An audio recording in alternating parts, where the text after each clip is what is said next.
Hey everybody, this is Nick Singh, and you are now listening to Autographs. You know, when you stop looking for acceptance and you just enjoy your life, the whole game changes. You have to understand yourself, and I think the real answer is real giving. Is that I don't understand why people don't get that if you give purely, you get. We get good at what we do the most of. You nurture the process of going to yourself and listening to yourself, and you get very good at honing your own intuition. Did I actually make people stop and go, whoa, humans are capable of more than I thought? If you're great at a certain skill, and you can then put that skill to use to help somebody else, that's fulfillment. My hope is that this show inspires you to just feel like you can just be yourself, have fun, and enjoy your life too. So enjoy and take care out there.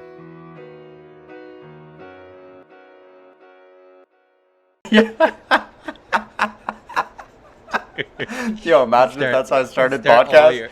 You start all your podcasts. You just the guest I don't know. joins. You just start laughing. Like a legit kiddo joining my call, dude. Yo, where are you right now? I am in Toronto. Oh, that's your spot. yeah. Is that you and Liver King spot? Yes, sir. Does she know that I call her Liver King? She doesn't. For anybody sure listening, Liv is short form for Olivia, and Liv is Precious Girl, and she's effectively known in my books, and we've only never met. And she's effectively known as Liver King. Yo, what's with that guy, bro?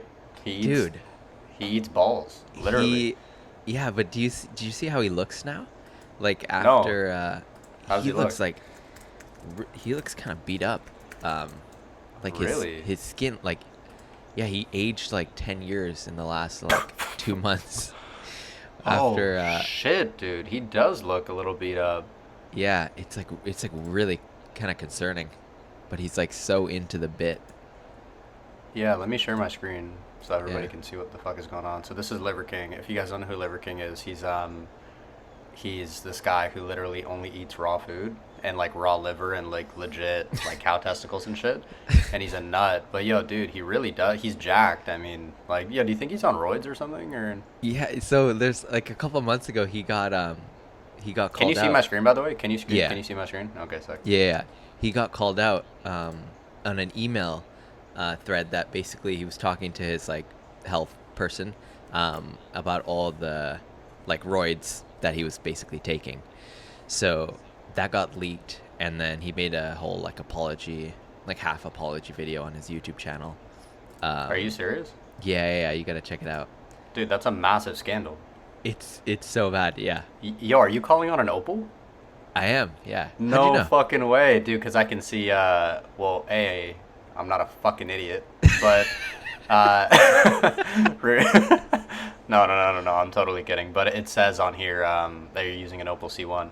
It actually shows that? Yeah. It's part it's, of Squadcast?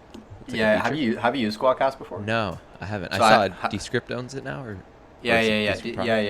No. Descript bought it, and they initially didn't have it. So for Peter's podcast, we use Riverside, and Oh yeah.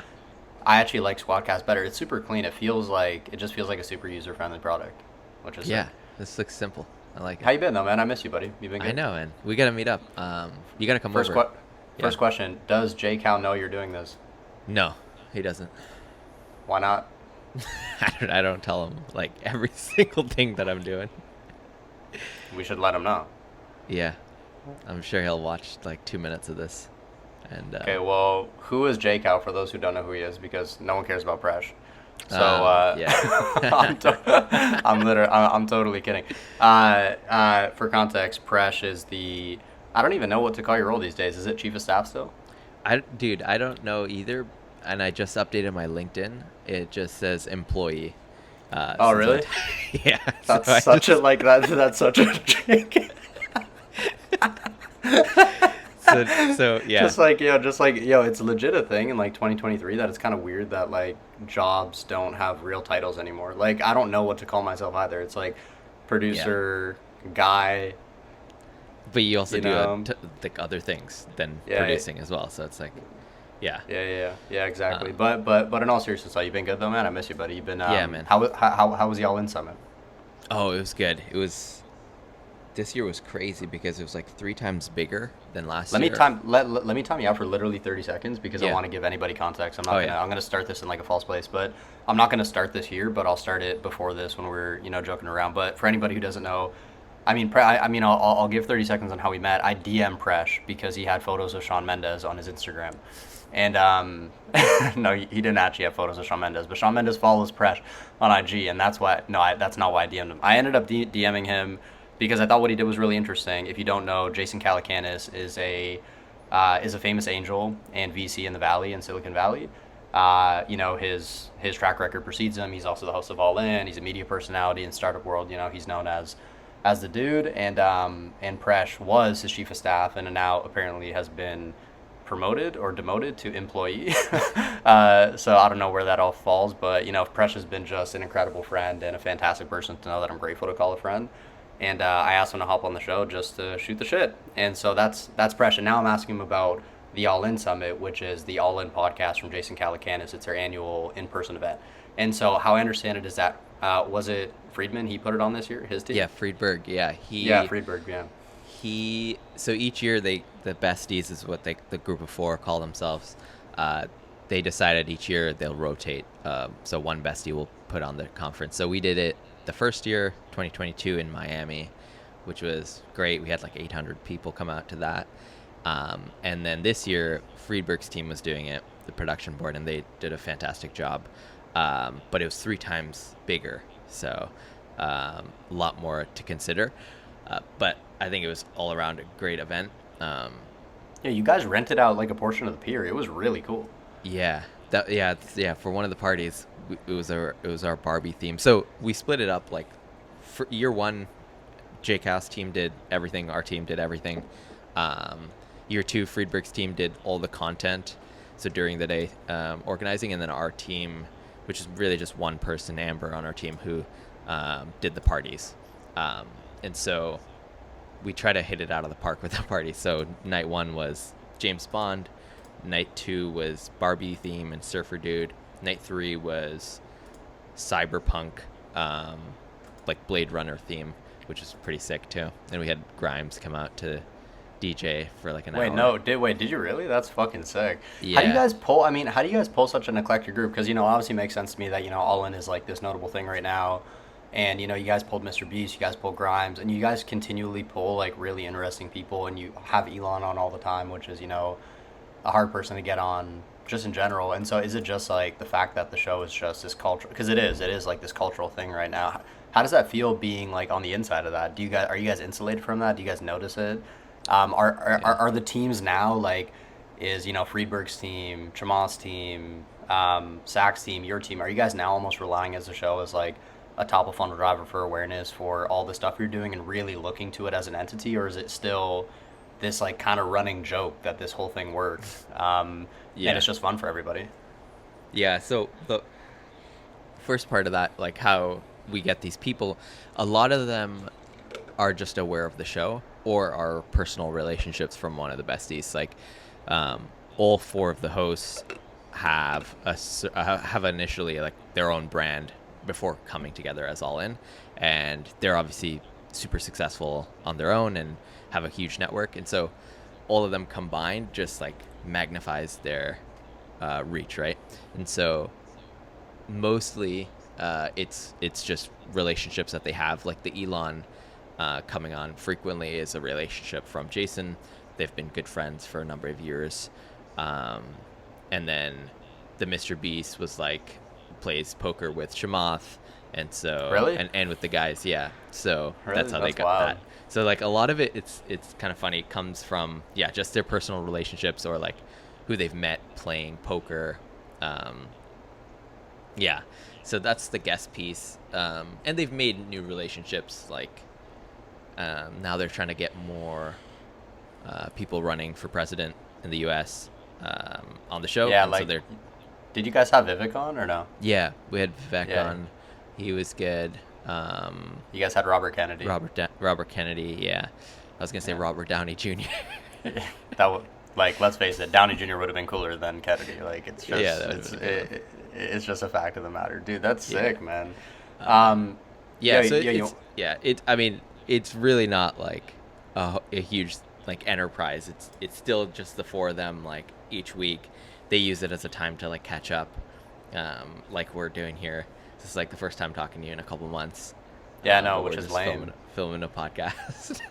Yeah, no, we just happen to be filming a show. I mean, I did want to tell the story though. Like the only formal thing that I'll do here is I'll have you tell the story of how you landed the role of J-Cow, because I actually find it interesting, and it's a total story of grit and resilience and like just the way that jobs are given to people these days. I think that, you know, there's a few distinct paths to getting a career made for yourself, and, you know, there's obviously the traditional path, like build up your resume, go to school, etc. If, you know, school matters to it, apply on LinkedIn, you know, meet the hiring manager, go through stages, get yourself hired. That's totally still real. And then there's also this really untraditional path that is like colored with just life events that are really strange and hard to put together. And it's happened to me several times. It's happened to you several times. And so I'd love if you, you know, share that story from soups to nuts, because I always get a kick out of it. And I remember when we had our first call, it's like, well, that's how that all went down. That's kind of cool. Yeah. Also, I remember our first phone call, like it was like an hour long, and we were just like talking about what we're doing. And yeah. It was just fun. I don't even know what I was up to then. I mean, I was definitely doing the show, and then you're producing. God. Yeah, you were producing. You were making content. You had your agency, I think. Yeah. But that was a good time. That was which is what's up. But anyways, take us back to, you know, the J-Cow thing. Yeah. So it started when I went to university and really had no idea what I wanted to do. But I knew I liked technology and I liked investing. I liked investors more so. I just thought they were really smart, and then I just liked startups as well. And that started from a young age, just liking Apple products and stuff. So knew that, but job role, I went into university thinking I was going to be like an investment banker or something, do 4 years of school and then work at a bank and try to do investment banking or something boring like that. But then after first year, I was like horrible at my courses and I didn't care. I just basically punted it. Didn't pay attention. I like failed most of my classes just because I wasn't even like going. Did you actually like really fail, or like? Yeah, dude, I missed like my final exam for one of the courses. Yo, missing a final is either a conscious decision or a massive buckle. Like, which one? Wait, which one was it? Was it you being lackadaisical and just like legit chilling? Dude, I could not imagine the feeling of like kicking your feet up, legit chilling, and then halfway through being like, I have a final right now, and then just knowing that was that what happened to you? I punted it so hard. I woke up. I remember it so vividly. I woke up, looked at my calendar, and I was halfway through the time of when I would be doing. Wait, hold on. Wait, was this like a planned thing? You said I'm not gonna go, or was it accidental? It was accidental. What fucking time was the exam? It was like maybe a 10 a.m. exam, and it was like for 3 hours. Were you prepared for it, or like? I wasn't really prepared for it. I was still planning to do all my exams. This one I just woke up late. And I was halfway through it, or like a half hour through it. And what it would did take you me do? A half hour to get. And so I was just like, all right, I'm just not gonna go. I probably failed all my other ones anyways. So how did you spend the rest of the day? Like, did you let it go, or like? Because I punted it so badly and like knew that I probably wasn't gonna return for my second year. I was like, this doesn't even matter really. I actually haven't heard this part of your story, as a heads up. Yeah, I didn't realize that you punted. I didn't realize that you punted university that hard. And so, were you rebelling? Like, were you a rebel without a cause, or did you just feel like in your heart that there was more to life for you? And also, were you like this in high school? Because if you're going into university with the understanding that you're going to be getting to IB, investment banking, you probably like have some kind of relationship with academia that's healthy, because you probably did well at math and some other subjects that, or maybe you just did shit at all of them and you're saying, I'm gonna make this work.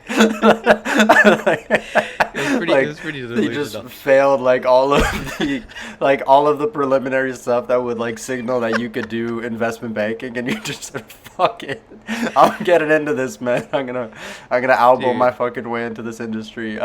So wait, were you into academia in high school, or? So I was in like grade 9 and grade 10. I had good like averages, like high 80s, and then grade 11 and 12 came, and the work got like workload increased a little bit, but also I just stopped caring as much about school because I just wasn't like thinking about it.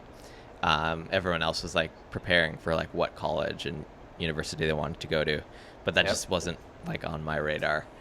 And still just like delusionally thought I was just going to be in investment banking after university. I was like, I'll just get there, do 4 years. You'll just fucking elbow and forcefully put yourself into a bank and just be like, still don't really know the math, but we're gonna figure it out. Okay, interesting. And then and then when you were in first year, like this whole thing, you know, what did it feel like internally? Does it just start to mature, the fact that you weren't really into school? Yeah. So after, basically once I got into first year, then it was like very clear to me that I couldn't do another 3 years of this because I was so horrible at year one. It's like, how the hell can I continue doing this? Like, I just wouldn't get anywhere. I'd be doing first year courses in year 4. It just like wouldn't make sense. You're just the old guy on campus. You're like, yo, how's your first year been? Like, it's my 4th year, buddy. Fuck off. Exactly. You just got some freshmen. You're just like, yeah, dude. Fuck all you guys. Like, who is this 40-year-old guy here? Like, what is he doing? Just like, oh, that guy's been trying to get into IB his whole life. Exactly, yeah. So, yeah, I mean, that whole piece of college was like a write-off, and I knew that like very early on after getting in. So because of that, I was like, okay, like what's my plan B outside of university? What's my purpose? Like, just start asking the broad question. Just what the fuck's my purpose? Right? Yeah. So like halfway through university, or actually like as soon as I started first year university, I was just tinkering with different entrepreneurial things and like creating Shopify stores and just trying to like build random things and businesses, which like none of them really worked out, but I was just exploring things. And then about halfway into near the end of my first year, I was like, okay, I actually got this advice from watching a Gary Vee video, which was, I was like hardcore Gary Vee fan, you know. This is 2016. Gotta love Gary. Yeah, gotta love Gary. 2016, which is actually, 2016, 2017, which is around when I saw you like appeared in one of his videos. Made that connection later on. I was so nervous, bro. My heart was beating like 1,000 miles per minute. And you got a nice clip. You were like walking in the streets of New York or something, right? Yeah, exactly. Yeah. I remember that so well. Yeah, that's cool. Was that before we met? That was before we met. Yeah, I only made the connection after. Sick. But yeah, you were in like an early video when he was just starting the daily, like D-Rock and him were filming. Yeah. Mm-hmm. D-Rock recently left, by the way. Which I saw his post. Yeah. Yeah, it was the end of an era for sure for Gary. Yeah. But anyways, so what was I saying? You were saying that you were getting into Gary Vee. Getting into Gary Vee, so watched a lot of his videos, and obviously he kind of like fit my like ideal persona of like punting school and just like doing things. But he had one specific advice in one video, which was, if you don't know what you want to do and you're in college or even after college, doesn't really matter, but you have no idea what you want to do, but you know people that you look up to or are inspired by, just go and work for that person for a couple years, or 5 years, or even 10 years, or whatever, and use that as your like undergrad, for example. And so I took that and I was like, this might be the only thing that works for me, because school doesn't. So then as soon as I heard that advice, started emailing people. No one knows this story, but I started emailing airlines because I pitched an idea. I made like a little deck. I pitched an idea that I would go on airlines and film content for them, but they would have to just pay for my travel. And I was pitching that to like the CEO of like JetBlue and did anybody reply? Southwest. A couple people replied saying just like, I don't think we can do this. just shut down. Who are you? Like, and it's literally spelled who and then the letter R and then you ? Just the next reply. What the fuck? People just. How did you get this email? Yeah, what that. I thought it was so slick too, like yo, guessing the combination. for what it's worth, I've done the exact same shit. I've if you were to look at my emails, it is a shit show of like weird asks and like attempts to get, in contact with people that I think are inspiring. So Yeah. I know how you feel, but that's cool. Yeah, so that was it. So I did that, and then just transitioned the airline bit to like actual people. So would email primarily just CEOs of tech startups and investors that were like prominent in Silicon Valley. And so Jason was one of them. Sent probably around 50 or 100 emails to people. What did you say? Like what one thing I want people to pick up if they're listening to this is that like it's easy for you and I could kind of breeze by this whole like, hey, I shot them an email type of thing, but Yeah. I know at a certain point in my life what was missing was what the fuck do I say? And so I have a general template of what I say when I'm first reaching out to people. I'm wondering, do you? Yeah, so I made it up, and it was so one is like try to be very like short, right, with the ask and what you're saying, because people don't want to spend more than a couple minutes reading it. I've refined that over the years. When I first did it, it was kind of brutal. It was mainly like, hey, a compliment of like something that I saw recent or relevant to that person, and then just straight into the ask, and then a little bit about myself, or something that I've accomplished, which at the time was nothing, so I didn't have anything to put there. I almost made my first exam. just asterisk on the word almost. Yeah. Actually, so I'll refine that. What I did have was time, and just time and willing to just work for free, because I lived at home and didn't have really any expenses since I was super young. So I just want to I'm sorry to interrupt you, but I want to zoom in on that for a moment, because like people when they're just starting, they could miss the fact that they're actually hyper valuable to people in this aspect that any organization that you meet, they're going to have just like a ton of like bottom of the rung ladder work that's available. And they either need it done for free, and you could solve real problems for them and get your foot in the. I've had so many first opportunities by just doing free work. And so like you got to make the ask, and I just wanted to point that out because that's worked for me. It's obviously worked for you as well. Yeah, the free thing is, and everyone looks down at it on it. Like if you go on Twitter for like 1 minute, and it's like, never do free work. But just offering to do free work, most people actually will want to pay you. But I just always blanket just like, I'll do this for free. I can commit whatever hours. And then they'll come back and, most of the time want to pay you, because it looks bad on their part also if they're super successful and they're like getting free labor. So I'm like big proponent of the free work, always. And it always leads to some opportunity, whether it's someone you meet, but yeah, so offered that. That was what I had to offer. And what I learned was, it's crazy if you directly email someone, even like no matter how successful or how high status they are, they like always check their email, which is crazy to me.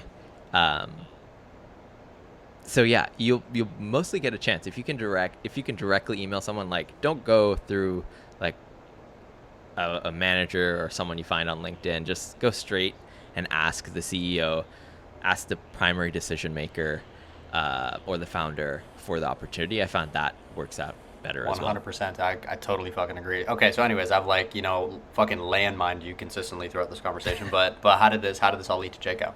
Yeah, so J-Cal has I don't even call him J-Cal. I just call him J-Cal because other people call him J-Cal. I know. Like, what do you call him?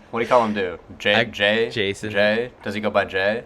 Some people call him Jay. I've always just said Jason, but you go by Calacanis. Just start calling him Cali. Just start calling him Cali. It's like, what are you talking about? Hey, Cali. Just out of left field. So anyways, he has a podcast called This Week in Startups that he's been doing for over 10 years now, and it's a niche podcast in startups and technology, but it's well known like in that industry. So I listened to that for like 6 months maybe, and then heard the advice from Gary about working for someone, and so he was someone on the top of my list to see if that could be an opportunity. So sent him an email along with others, And he got back to me immediately and replies back saying, two things. What are your skills and what do you hope to accomplish in life? So two big, very questions that directed at me. I didn't really have good answers at the time. I sent him back a huge paragraph email that he didn't end up responding to. But then a week later, he tweeted out, this is around the time that he had a book called Angel Launch, which is his angel investing book. And I had read it and learned all about it. And he tweeted out something very specific, which was he was doing meetups. And so he's like, if you tweet out a selfie of me and my book, I'll maybe invite you to watch Blade Runner 2049 with me in San Francisco. And so I saw that opportunity, instantly tweeted out I had the book, tweeted the selfie, and he replies, he's like, okay, do you want to come watch this movie on Thursday? We're going to be at a weird the funnel, AMC. by the way. I've always thought, that's a weird, take a picture of me and my book, and let's go watch a movie. It's don't you think that, people that read your book would, rather just, sit down and, talk, and, by definition, he's doing, the opposite of socializing. Yeah, so he's a big fan of the movie. It was one of his, Blade Runner is one of his favorite movies, and it was just released, premiering that night, I guess. And so that's I think the idea behind that. Fair enough. So I win this contest or invite to see Blade Runner with him, and there was 30 other people as well. Combination of his friends, some portfolio companies, and just other people who won the contest. Anyways, I book a flight that night. I documented this whole series on my YouTube channel because I was so excited. What's your YouTube channel if anybody wants to go look at it? It's just my name, so just search Presh Dineshkumar. Can you spell Dineshkumar? Because it could be hard for people to spell. Yeah. Including me. I actually don't know how to spell it. Can I try? Dine. Yeah. Say it again. Dineshkumar. Kumar. Yeah. Did I get that? Wait, say it again. Spell it again. I don't know what I said. Dine. DinekUSMR. Okay. Dineshkumar. If anybody followed that, go check out the YouTube channel. Also link it below to make it easier, which should have been the initial thing. So yeah, I documented that on my YouTube channel. Anyways, I fly out to San Francisco. It's a 2-day trip. I stayed in a hostel. I go immediately to this meetup, which is at the AMC in San Francisco. Did you pay for your own travel and your own lodging and stuff? Yeah. So one thing I was addicted to at the time, getting aeroplane points. Spending money. I was addicted to spending money. I still had student loans from the government, and I wanted to flush it out of my account before they realized. Okay, interesting. So you were addicted to aeroplane points. Yeah, I was, because you could sign up. You could sign up for these credit cards, and their signing bonus was 50,000 points. 60,000, 70,000 points. Yeah. And they used to be insane back 5 years ago, right? This was before also you could the way they worked is very technical. You would get 50,000 points if you spend $1,000 in the first 3 months or something. Yes. Yes. But this is before they had they paid attention to. So you could buy something and then return it on the next billing cycle, and you would still capture that $1,000 spent, and so you would still get the. So you would still get the points. You would still get the points. So you were just running a refund business. You were just going around the local Walmarts and just cycling through them and just being let me rack up. Not just beelining it to the most expensive shit. Electronics section, walking out with plasmas, plugging it in for a movie, and then just selling it the next day. Making sure I could refund that. Do you see a thing on my screen? A blue dot? A blue dot. Yeah, I don't know what that is. We'll ignore it. just imagine this is a really critical blue dot, it's signaling something, and I look back and I'm yo, we shouldn't ignore that blue dot. That really fucked the entire episode. Okay, it's probably gone. Anyways, do you know what that was? It's something with my Opal because I haven't updated it for like a couple months, and I probably should. Yeah. Anyways, I got these Cool. points by doing that little hack, and that's how I just bought my airfare essentially. Sick. And these then trips. and then lodging, you just took it then- on the chin. Yeah, lodging I would just put it on a credit card, and I would stay at a hostel, so it would be like Sick. $40 a night or something. And then you realize the hard truth that you can't return hotel rooms after you stayed in them. Just like, Yeah. I thought I could return this. What type of hotel is this? Like, sir, you slept here for 4 nights. What do you mean you want a refund? That would be a hilarious ask. I Just wonder- like, no. To be clear, I don't want a refund. I need a refund. Like, to be very clear with you, I'm in debt if you make me do this. Just, you want to make me in debt? Just putting it on like the hotel clerk. Yeah. You're about to put me in debt with one single decision. You're like, yeah, Make her sir, feel you're so bad. Yeah. yeah. Yeah. Or they. Or they. Yeah, so booked my flight out to San Francisco, meet for 2 days, go and meet him. I was like the first person to shake his hand once he arrived, and then Was that intentional? that was pretty intentional. Yeah. Cool. I wanted him to know that I was like the guy that came from Toronto, Nice. because he wouldn't know who he invited, right? It was just Yeah, a random what tweet.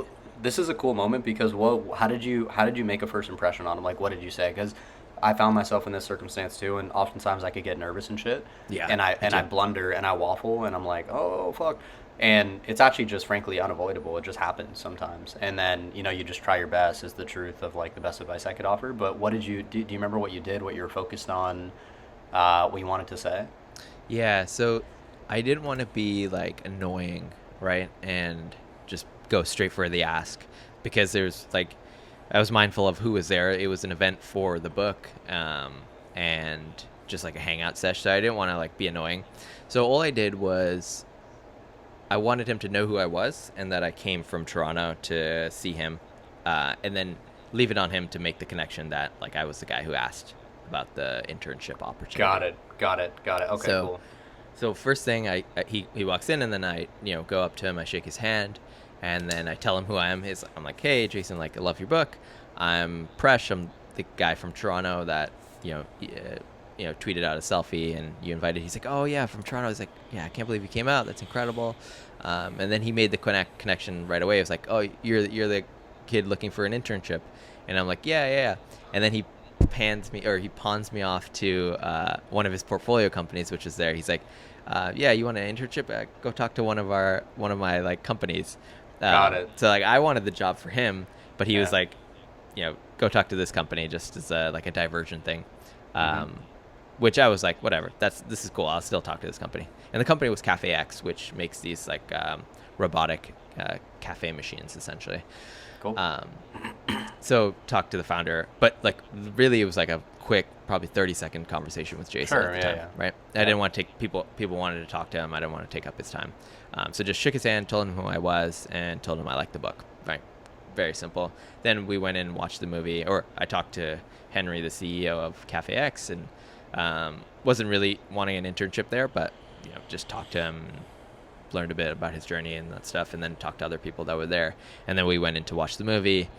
He had the whole theater, so there's like, everyone there was just relevant in like tech and fans of Jason or Sick. just portfolio companies.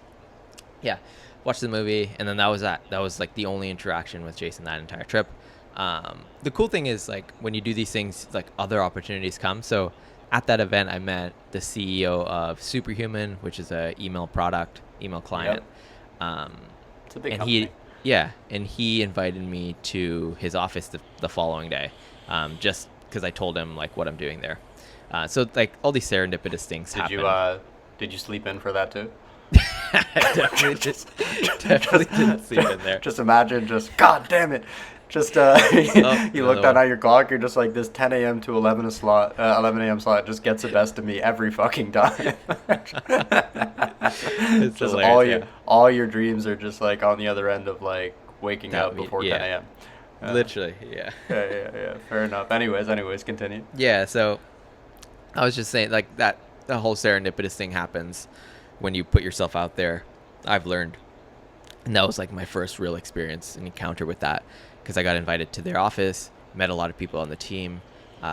That meeting the people at Superhuman led to what would eventually be me finding an immigration attorney that helps me get into the U.S. and work there for like 3 or 4 years. Yeah. Wow. So all these like crazy little things happen because of just, putting yourself out there essentially. Because of showing up. But just Yeah. the last part of that's kind of key is like, how did you end up getting the role with Jason? What happened?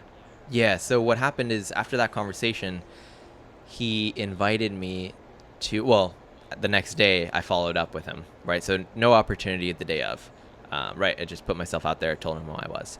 The following day I sent him an email saying, thanks for letting me show up. I met this company. It was so cool. And appreciate you like giving me the time. He responds to that email saying, thanks for coming out. I've got an event that I'm hosting called Launch Scale next week. You can come out to that and help out. And if you're super motivated, we'll give you a project to work on maybe. So he just left it like that. And I was like, this is great. So I book another flight on points again the following week. And this time I stay from like a Monday to Friday. So I stay the whole working week. Cool. Go to the conference, just get my hands like busy with whatever I can do to be helpful. And I met the team, which was like 4 people at the time. This is Launch, Jason's company. Meet the team and just try to help out. And I was doing like speaker content because they didn't have anyone on social media. So I would take pictures of their speakers and write a little bio and tweet that out and do like tidbits of whatever they were speaking about. So did that. At the end of the conference, I met up with Jason, and he was like, what'd you think of the conference? I was like, it's great. And then he's like, okay, here's what's going to happen. I'm going to give you a project you can work on remotely in Toronto. And if you do a good job on it, then we'll maybe hire you full time because we don't do interns. Just imagine, what's the project? Investment banking. You're just like, fuck. I dropped out. I thought I got out of this. What was the project? So the project, it was funny. It was to set up 30 dim sum meetups across the U.S. for his book launch. To drive book engagement meetups. Sick. That's a super J-Cal thing to do, like dim sum meetups. Yeah. We just did a dim sum demo day for our companies, which is hilarious. It's just all about the amount of dim sum J-Cal's consumed, and like caloric units over the years is just asinine. And then so I'm assuming the project went well. So here's the thing: I didn't even do the project. Just you woke up late. So here's the thing: I woke up late. So what happened, dude, was I fly back home all excited to do this project, and then he calls me, which I don't know how he even got my number. I think he FaceTime audioed my email. Oh, okay. And so that's how he called me, because I don't know how he would have got my email. This is an important point to make. Like, when you're working with like interesting people, Peter's this way, and everybody I've worked with is largely this way in some weird degree. Mm-hmm. They all communicate in like really strange ways. Like, yes. And then like, not to say FaceTime audio is a strange way, but it's a strange way based on the context that you folks had. You just met and you didn't know they had your number, and he's calling your email. Like, Peter will send like long voice notes. Yeah. And it's just like an interesting way that he communicates. And I know Tony Robbins does that as well. And, I've had folks communicate to me in all strange sorts of ways. But anyway, just a note. Anyways, continue. No, so it's a good note, because you just reminded me of something else. There's an even weirder way of communication that happened, which is while I was still in SF. So after... He just starts posting on your Facebook wall. You're like, he's like, he emails you, buddy, I've been posting on your Facebook wall for a fucking week. What the fuck is this? Like, you don't reply to me all of a sudden? You're like, dude, like what the fuck are you talking? Yeah. So this was very surprising to me, but I'm happy that it happened. So I had a website, which was just PreshDineshkumar.com, right? And I would sign that in my emails. That's what I would link to, because I didn't work for a company. So anyways, on that website, I had a Zendesk chat widget, right? And so that chat widget. If anyone uses it, I would just get a notification on my phone, open it up, and see. He communicated to you through chat? So I get a notification, and I don't know who it is, right? Because it doesn't show you who it is.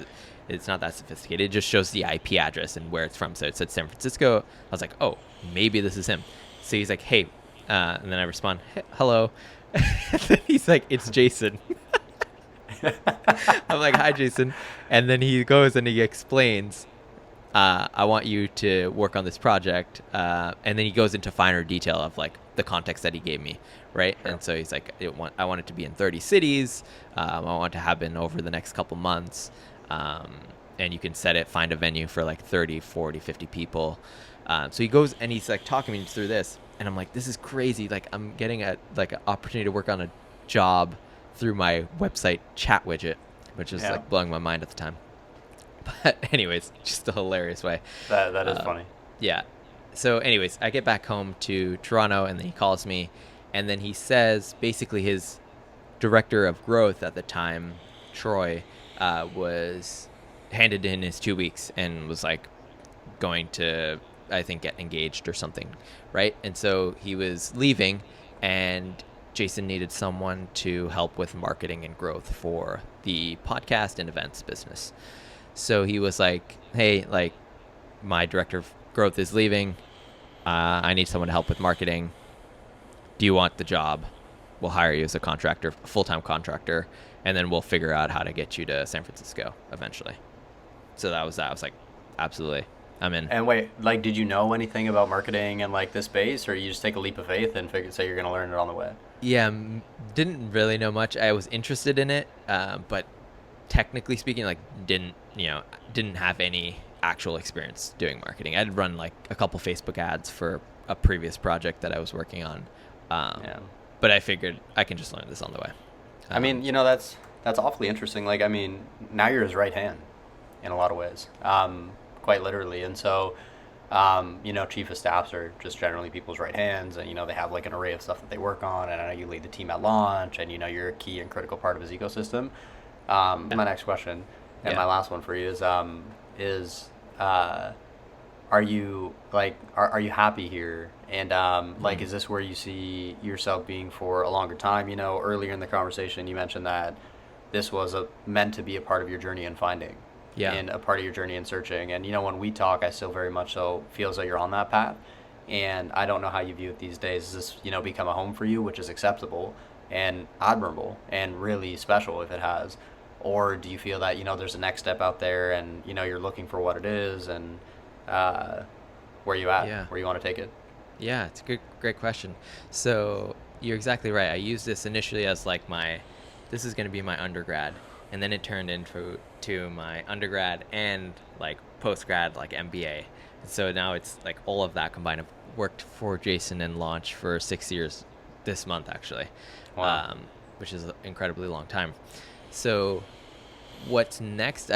I've learned a lot and have almost went through the whole stack of positions at Launch at this point, right? Started off on like marketing and growth on the media business, then transitioned into the investment team, worked on the accelerator a bit, now working on, and then was Jason's chief of staff for a bit, and now I primarily work on a product called Founder University, which is like if you've got an idea or an MVP and you want to raise some money or you want to learn how to build a startup, this program helps you do that, right? And it's completely free, and we invest like $25K into those companies, and I'm having a ton of fun doing that. I love that area of the business. It's probably my favorite throughout the whole years, what I've learned, because it gets me to work with very early stage entrepreneurs and help them put something into the world and work on that. So that's super exciting to me, having a ton of fun doing that.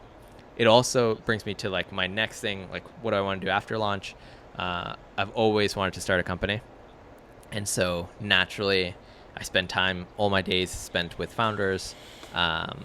Eventually we'll make that jump as well once I've got an idea that I'm dying to work on that I can't, that becomes like I want to work on that more than I want to work at Launch. At that point, then I'll probably make the transition to being like a founder Fuck yeah, bro. Yeah. Dude, I love that. I can't wait for you. Last two questions is what are you most thankful for right now? And then I'll answer that as well for myself.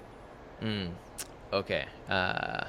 What am I most thankful for? So I was watching a movie yesterday. I don't know if the movie's out because I watch these like movies that are unreleased because my girlfriend works in film. And so What's the movie? It was a local directed movie, and it was like filmed entirely in Scarborough. What's it called? I can't remember the name. I'll have to text it to you after. Was it good?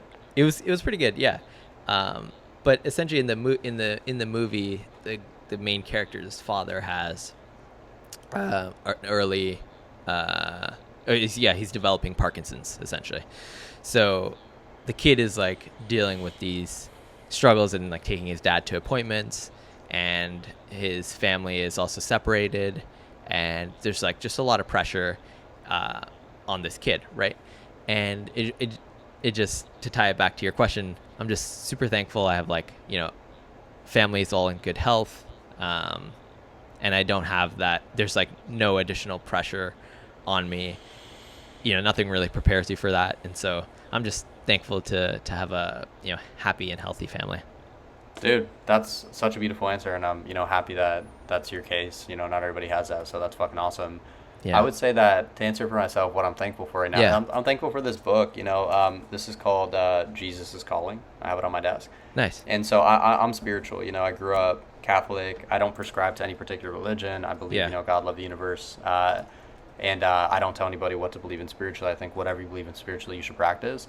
At moments in my life, I've delved into religious texts from the Bible to now this book to the Dhammapada, which are, Buddhist texts, to the Tao Te Ching from, the understanding of Tao and the wisdom of Tao. And, now it's this, and it's just brought so much God, love the universe, Lord, into my life. And I'm so grateful for it. It's like a special part of my day. I read it every morning at sunrise. What's the book? Is it like something you can reread? It's just like no. It's actually just every single day there's like a little passage, and so it's like this girl named Sarah Young. She did a great job depicting the Bible in certain moments, and each day just feels like God, love the universe, Lord's talking to, which is nice. And so it's beautiful. It's a great way to start your day. And there's also plenty of these books. So anyways, I'm grateful for that book.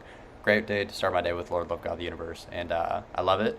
My last question that I pulled from Steven, which is, what's your question for the next guest that I have on the show? Oh, this is I like that he did that one, and so I'm totally stealing it. That's a good one. That's totally a good one. Okay, next question for the next guest. Ooh. How do you feel about the 10 a.m., 11 a.m. slot? No, it's good. I like it. I start my day later because I mainly work on like PST, so it actually works out great. But let me think. Okay. By the way, as you're thinking, watch this. So I was recently traveling back from Miami, and there was this book at the airport called 40 Questions to Change Your Life, and I was like, oh, this might be a good book to pick up for the podcast. Yeah. And I opened it, and the table of contents is each question, and then I decided I wasn't going to buy it. And let me just read out to you some of the questions. Are you ready? Yeah. Well, I'm finding it. Are you having fun yet?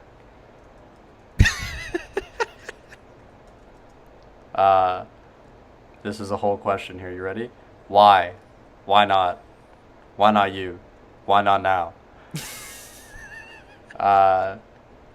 Here's another one. Do you ever scare yourself? Like, what the fuck was this guy thinking? And some of these are good, but like, it's just, is the juice worth the squeeze? Is like so feel free to steal any of those if no questions come to mind. Yeah. Okay, so my question might be,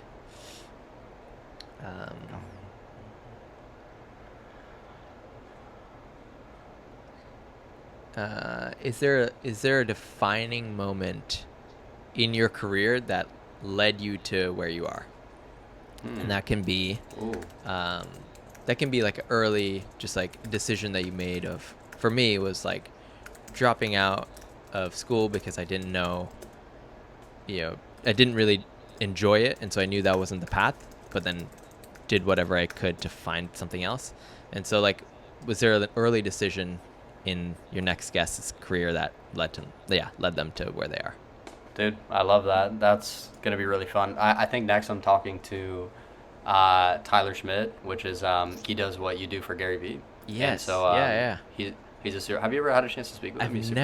I've emailed him once ages ago because he helped me get a meeting, not with Gary, but just come and check out the office. I emailed him. I was in New York one time.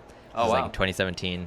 I'll try to find a screenshot of that message. But he was like, yeah, come on by. Yeah, Tyler's the man, bro. He's cool. just helped tons of people. I'm happy to make an introduction for you if you'd like. But amazing. Yeah. Yo, dude, thanks so much for hopping on. This was a fuck ton of fun.